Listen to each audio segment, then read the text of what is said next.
Hay mucha gente que dice, bueno, encontraron un cuerpo. No, hay mínimos restos. Es claro que la figura creada del desaparecido hace una herida abierta imposible de cerrar. Uno ha tenido que ser siempre las voces de quienes no estuvieron, de quienes no están hoy, pero ahora estos huesos ya hablan solo, no hay nada que decir. El 10 de marzo llaman por teléfono a mi hermana, supusimos que si nos llamaban del juzgado era por esto, ¿no? Y bueno, el 11 el juez nos dice que efectivamente hay un resto y bueno, ahí le avisamos a mi vieja y se juntaron y por primera vez hicieron una especie de velorio, lo cual, bueno, para mí es tremendo que hayan tenido que pasar 50 años de horror para este otro horror, porque bueno, no es difícil asimilar que encontraste en un resto que cayó de una pala excavadora, ¿no? Bienvenidas, bienvenidos, bienvenidas. Aquí estamos arrancando otro Contame en el canal de la Universidad Nacional de La Plata. Ustedes saben, nos interesa y mucho profundizar algunos temas que muchas veces consideramos se nos pasan por delante o los medios no lo tratan con, consideramos nosotros, la merecida profundidad. Y no hay ninguna duda, creo que la mayoría, estoy convencida que la mayoría de los argentinos y argentinas sabemos que las políticas de memoria y verdad y justicia no solamente son necesarias, no son parte del pasado, sino que claramente son parte del futuro y que no es posible construir un futuro para todas y todas sin memoria y sin políticas de derechos humanos. Estamos atravesando un momento muy complejo, lo hemos dicho acá en alguna otra oportunidad. Estamos frente a un gobierno que no solamente es negacionista, sino que muchas veces se manifiesta como apologista de lo que fue la última dictadura militar, desfinanciando los programas de búsqueda de desaparecidos, de restos de desaparecidos en manos de la última dictadura cívico y militar. Son 30.000, decimos y repetimos. ¿Por qué? Porque no sabemos el número, porque precisamente cumplieron el objetivo, los hicieron desaparecer. Pero la ciencia avanza de la mano de los reclamos de memoria, verdad y justicia. Y por ese motivo muchos restos han sido identificados. Y a partir de los testimonios unidos a la identificación de estos restos, muchas veces sepultados en fosas comunes, bueno, se va llegando de a poco a la verdad. Falta mucho trabajo por hacer. Es necesario financiamiento, pero también es necesario que haya decisiones políticas. Hace poco nos enterábamos de el hallazgo de los restos de 12 víctimas de la dictadura en lo que fue el centro clandestino de detención La Perla, en la provincia de Córdoba. Y allí los restos de una de las mellizas Carranza. ¿Por qué? Bueno, no se puede saber cuál de las dos es la que estaba allí en esa fosa común. Sí hay certeza de que las dos pasaron por el centro clandestino de detención La Perla, uno de los 800 centros clandestinos de detención que funcionaron en la República Argentina. Y para profundizar un poco sobre la historia de las mellizas Carranza, pero también sobre lo que significa saber hoy, a 50 años del golpe y a 50 años de que fueron desaparecidas, que una de ellas estaba allí en esa fosa común. Para hablar de este tema, profundizar este tema, estamos recibiendo a Marcela San Martino. Ella es sobrina de las mellizas Carranza. ¿Cómo estás, Marcela? Hola, ¿qué tal? ¿Bien? Gracias por esta invitación. Decía, todo es muy fuerte. Sin embargo, hay quienes buscan relativizar. Digo, todo esto es muy fuerte y mientras te lo digo se me pone la piel de gallina porque pienso que funcionaron 800 centros clandestinos, 30.000 desaparecidos. Tu familia desarmada desde el 76 con la desaparición de las mellizas.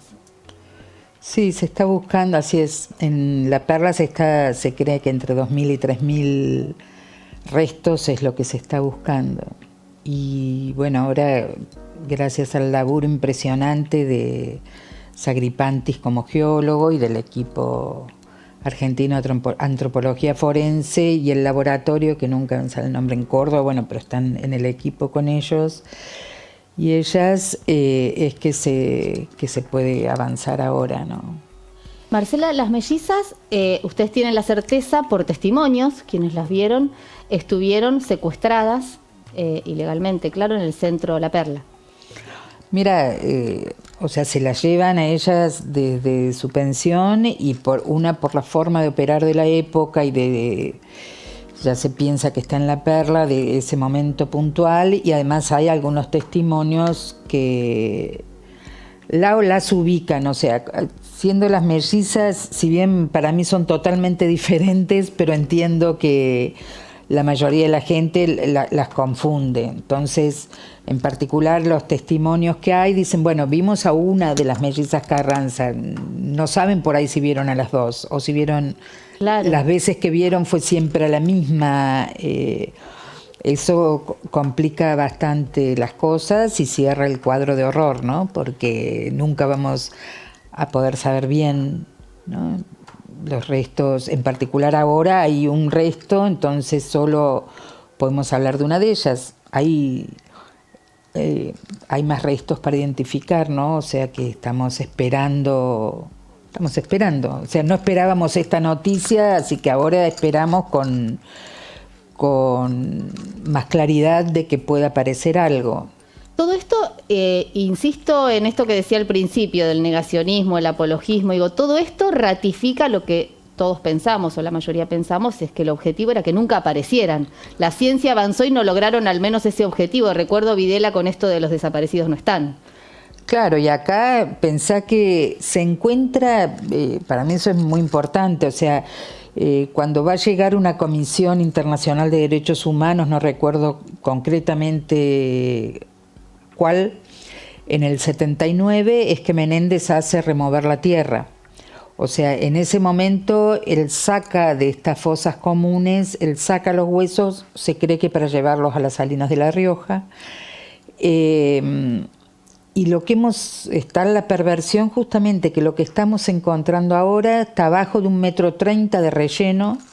O sea, esta es la gran labor de la tecnología y son fotos del 79 que compara Sagripanti con fotos anteriores y logra delimitar un poco la zona, y los restos se hallan a 1,30 m, que era terreno, o sea, lo que se dan cuenta que no era monte, sino que era terreno, tierra puesta ahí, y lo que encuentran es la labor de gente tamizando la tierra, ¿no? Y así se encuentran los pedacitos de huesos que hoy, o sea, eso, hay mucha gente que dice, bueno, encontraron un cuerpo. No, hay mínimos restos. Lo que pasa es, bueno, sí, la ciencia ha avanzado, que con un diente, por ejemplo, que es el caso de las mellizas, uno puede decir con un 99,9 de certeza a quién corresponde, a quién, o sea, a qué familiar corresponde. Claro. En este caso no sabemos a cuál de las dos es. Marcela, pienso lo importante que es seguir buscando, porque digo, todas estas políticas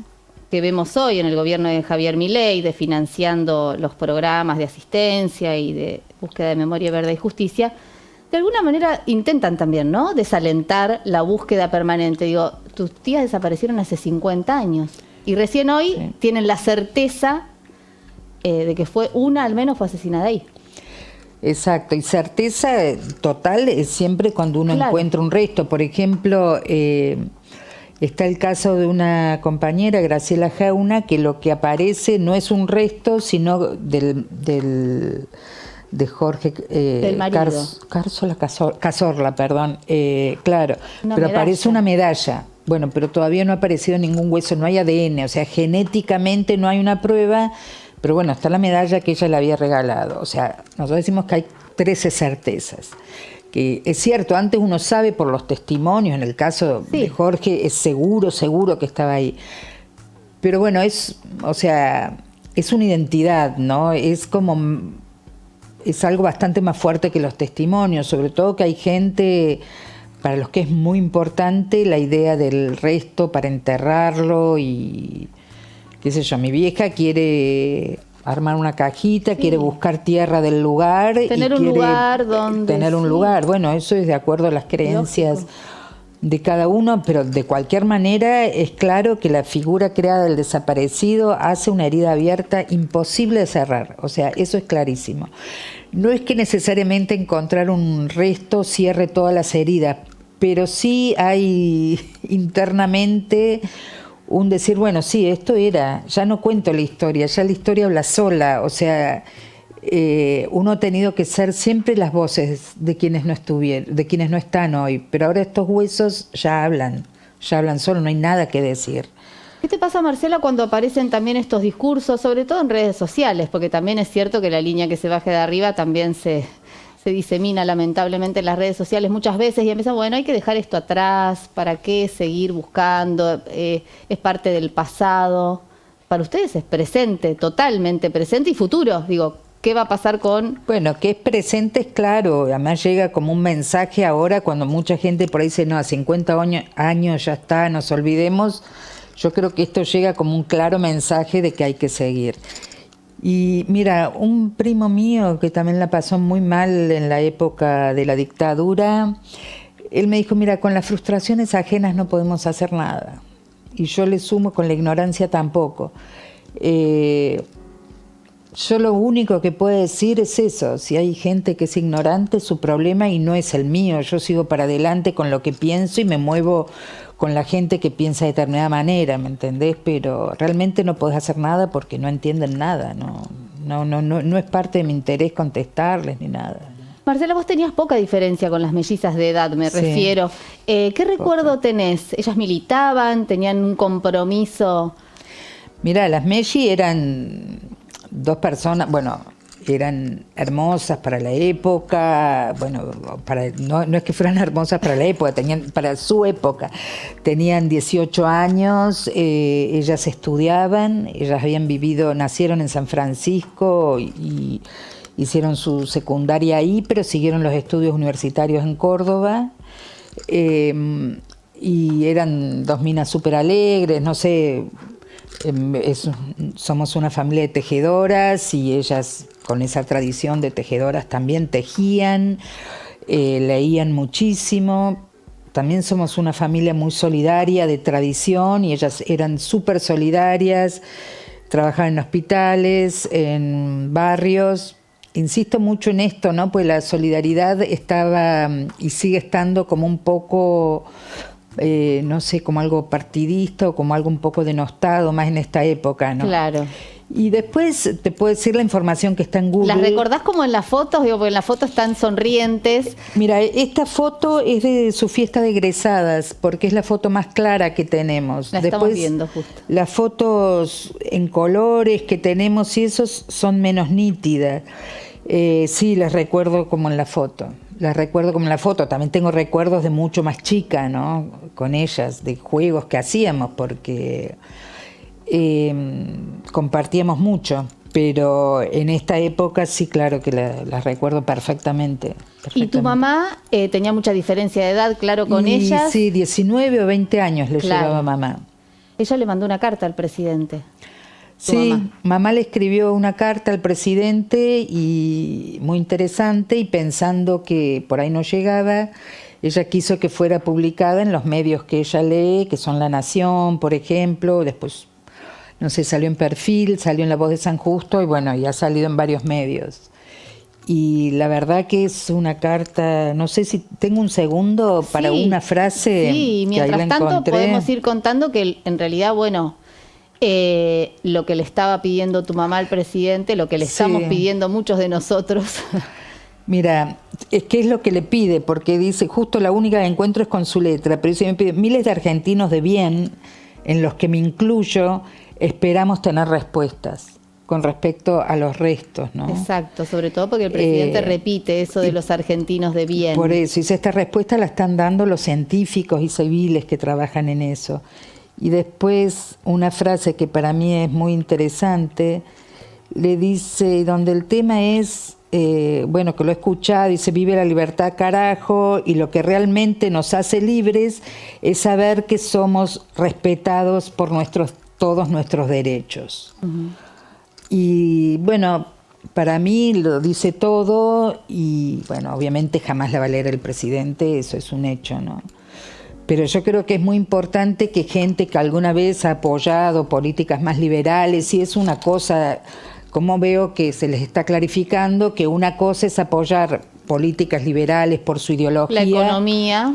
Y otra cosa es apoyar gente que apoya el genocidio, ¿no? Porque esta gente está apoyando el genocidio de la dictadura. Entonces son como temas muy distintos. O sea, la falta de respeto en los que vivimos actualmente los familiares de desaparecidos, que somos las víctimas de la dictadura vivas, ¿no? Porque el haber destruido las familias, el haber roto un montón de cosas, bueno, hace que como sociedad, yo creo que toda la sociedad es víctima, no me pongo yo en víctima particular. No, pero claramente son familias que sufrieron un golpe que, insisto, para muchos de nosotros el Estado, para muchos de nosotros la mayoría, digo, yo sigo creyendo que somos la mayoría los que pensamos que el Estado es responsable de lo que cometió en aquel momento, pero también en este momento el Estado es responsable de la búsqueda, la reparación. No, por supuesto, además yo imagino, bueno, yo soy sobrina, mi casa siguió con alguna estructura familiar, pero los hijos, los padres, yo soy hija, soy madre, realmente son cosas que son, no sé, yo admiro mucho a toda esa gente, admiro muchísimo a las madres, a las abuelas, a los hijos, hijas, porque es gente que se rearmó en positivo, o sea, eso es increíble, ¿no? O sea, se rearmó y exige, pero bueno, el Estado es responsable, ¿no? ¿Cómo tratan el tema en la familia? Digo, siempre se habló de las mellizas, digo, uno supone, hubo un momento de conmoción, Y cada uno vive muy distinto, uno no juzga, claro, porque cada uno vive muy distinto. Yo me fui muy chica de mi casa, ellos viven en Córdoba, así que... Cada uno con su proceso, lógico. Cada uno fue procesando como pudo, pero en general es una familia más bien tradicional, donde callar es como que se consideró todo esto como algo muy íntimo. Sí, un duelo interno ocurría mucho también, ¿no? Sí, pero sin embargo el verdadero duelo recién lo pueden hacer ahora. Fuimos con mi hermana a Córdoba al juzgado cuando se nos cita y cuando le avisamos a mamá lo que había ocurrido, que había un resto de las chicas. Para repasar, sí, porque la gente, la muestra de la familia de ustedes estaba, las mellizas desaparecidas, y un día llega un llamado. Sí, porque sí, justo hubo hubo un mal manejo de la información. Y primero que nada se dijo que había 12 personas identificadas. Eso salió en los medios muy rápido. Sí. Y sabes que no me puedo acordar si eso fue antes o después, tendría que hablar con mi hermana, pues ha sido todo muy... Esto muy fue el 10 de marzo, ¿no? O sea que no sé qué día es hoy, pero no debe ser un mes, ¿no? Y hará un mes, mañana va a ser un mes. Ok, el 10 de marzo llaman por teléfono a mi hermana.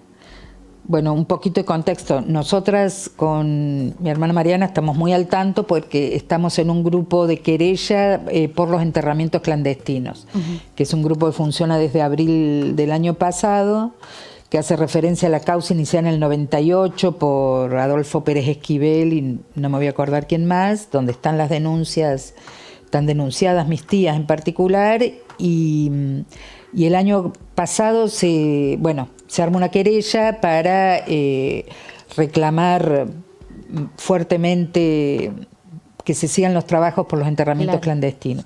O sea que estamos al tanto, teníamos en la mano el informe ya previamente a que aparecieran, tenemos las fotos del equipo antropológico forense. Entonces, y el 10 de marzo la llaman a mi hermana y bueno, tomamos un avión, vamos a Córdoba, el 11 estamos, o sea, supusimos que si nos llamaban del juzgado era por esto, ¿no? Y bueno, el 11 el juez nos dice que efectivamente hay un resto. Podemos saberlo gracias a estar en este grupo que tenemos estas fotos, porque si no se complica, no está todo codificado. Y bueno, ahí le avisamos a mi vieja. Mi vieja justo estaba en Villa General Belgrano, en Córdoba, que es donde vive su hermana, y cerquita donde vive su otro hermano, que son los tres vivos. Y se juntaron y por primera vez hicieron una especie de velorio. Lo cual, bueno, para mí es tremendo. Que hayan tenido que pasar 50 años de horror para este otro horror, porque, bueno, no es difícil asimilar que encontraste en una pala, o sea, un resto que cayó de una pala excavadora, ¿no? Creo que ya lo dije eso, o sea, lo que está apareciendo ahora son los restos que cayeron de las palas excavadoras que removieron esa tierra, ¿no? Por eso es interesante, volviendo a lo que decíamos al principio, seguir buscando, seguir participando de todas las actividades que haya relacionadas con, bueno, sabemos que lo que se ha encontrado es mínimo. Sí, hay una cosa interesante que es que obviamente se llega a este momento porque hay mucha gente organizada y que siguió, ¿no? O sea, el Banco Nacional de Datos Genéticos. Todo, y si el manto de silencio hubiera estado, a esto no se llega, o sea, no no hay, que a veces se abuse partidariamente o eso, bueno, que es lo que le molesta a una gente, no sé, no me tiene sin cuidado, pero el tema es que la presencia de los desaparecidos, en lo posible, muchos somos los que la hemos sostenido. Sí, claro. Y para mí eso es indispensable, ¿no? Es un punto, digamos, más allá de lo fáctico, que, bueno, ahora sí, vamos, científicamente esto depende del grupo de geólogos, del equipo antropológico. Te iba a preguntar por eso, Marcela, ¿hay familias que probablemente todavía no dejaron su muestra genética para que sea el cotejo? Sí. Sí, hay muchísimas, hay una gran parte de familias. Y ahora, por ejemplo, van a aparecer, o sea, ya están para analizar, creo que en total son, no sé, 91 restos. Pido disculpas con los números, o sea, sí, claro. los datos están perfectos si uno se mete en la página del equipo antropológico forense. Está yo hablo como ahí, familiar, lógico. No como científica, ¿no? Pero sí es necesario reforzar esto. Es indispensable que todavía porque se sigue falta. Trabajando por la verdad. Exacto, y siguen faltando muestras de ADN para cotejar, para comparar lo que van encontrando. Quiero decir, para que se entienda claro si alguien está mirando en este momento, hay restos que fueron encontrados, pero no hay una muestra con la que cotejarla. Exacto, exactamente. Y es necesario trabajar por ahí. Claro, y además es muy distinto porque hay gente que dice, bueno, pero yo ya di sangre en abuelas, en el banco genético de abuelas. Es otra cosa. Inclusive, si hay parientes lejanos, o ahora se puede extraer, es medio morboso, pero bueno, se puede extraer de los restos. De los restos, obviamente, y bueno, pero no empiezan a fallecer, no lógico. cremados, sí, pero claro. Si alguien sabe, fulanita tenía un sobrino desaparecido o algo así, bueno, es un trámite que es muy sencillo de hacer. Solo hay que comunicarse con el equipo argentino de antropología forense y que está en los medios, está en todos lados los datos. ¿Cómo está tu mamá ahora? ¿Tu mamá, los hermanos de las mellizas, atravesando, como vos decís, el duelo? Mira, es idéntico por lo que me ha tocado vivir de duelos en el momento, de gente que se fallece cercana. Es idéntico porque ellos están juntando fotos, van apareciendo muchas fotos, aparecen historias, se habla del tema, cosa que no se hacía. Algunos todavía no pueden hablar. Bueno, sí, se trata de reconstruir. Es más allá, a mí me parece interesante, más allá de lo que le pasa a mi vieja, que para mí es positivo, ¿no? A sus 88 años tener verdad es algo increíble, pues es como siempre estar ahí en una cuerda floja. Claro. No sabes que es verdad, que no, pero te dijeron. Yo sé porque me dijeron todo, no porque lo vi. La certeza. Y eso, bueno, hay gente que necesita esa certeza. Pero también es interesante lo que le pasa a muchas de mis primas muy jóvenes, que no las conocieron. No las conocieron y vivieron con padres que un poco no querían hablar del tema. Entonces es la necesidad, por eso la historia se construye con verdades, digamos, o sea, es la necesidad de saber la historia, ¿te gusta o no? Después decidís que desechás y que no. Pero yo veo cómo es saludable para ella saber historias. Tengo 2 hermanas mayores que yo, y yo somos las 3 que podemos contar historias, contarles historias por los recuerdos, obviamente tampoco ya hay tantos, pero bueno. Marcela, te agradecemos muchísimo que nos hayas visitado. Sabés que es muy importante el testimonio tuyo, el de tu familia, por lo que decíamos al principio del programa. Hay que seguir trabajando, no hay que perder las esperanzas. Exacto.